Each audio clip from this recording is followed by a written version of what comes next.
त्याच पद्धतीनं जिल्ह्याचे अध्यक्ष अतुलबाबा भोसले, आपले कराड उत्तरचे आमदार, माझे जवळचे मित्र मनोजदादा घोरपडे, त्याच पद्धतीनं जिल्हा परिषदेच्या नवनिर्मित अध्यक्षा आमच्या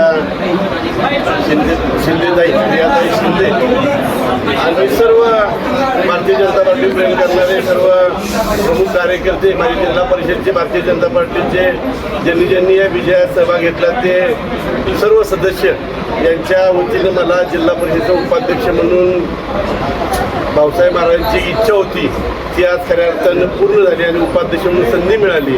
त्या संधीचं नक्की भविष्यात रंजल्या गांजल्याने खरोखर ज्यांना गरज आहे अशा लोकांसाठी मी काम करेन अशी खात्री या निवडीच्या निमित्ताने देतो.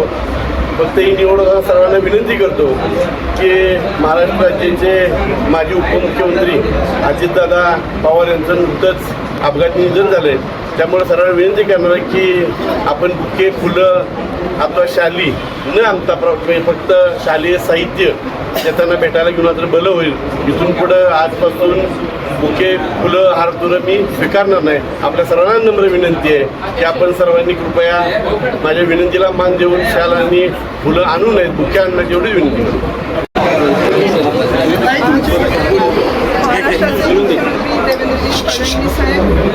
महाराष्ट्राचे प्रदेशाध्यक्ष रवींद्रजी चव्हाण साहेब, आपल्या जिल्ह्याचे महाराष्ट्राचे ग्रामविकास मंत्री जयकुमार गोरेदादा, बांधकाम सार्वजनिक बांधकाम मंत्री छत्रपती शिवेंद्र बाबा आणि जिल्हाध्यक्ष माननीय आमदार अतुलबाबा, आमदार मनोजदादा, जिल्हाध्यक्ष माजी जिल्हाध्यक्ष धैर्यशील दादा आणि सर्वच भाजपचे ज्येष्ठ पदाधिकारी, सर्व निवडून आलेले जिल्हा परिषदचे नवनिर्वाचित सदस्य आणि सर्व तमाम जनता या सगळ्यांचे मी आभार मानते.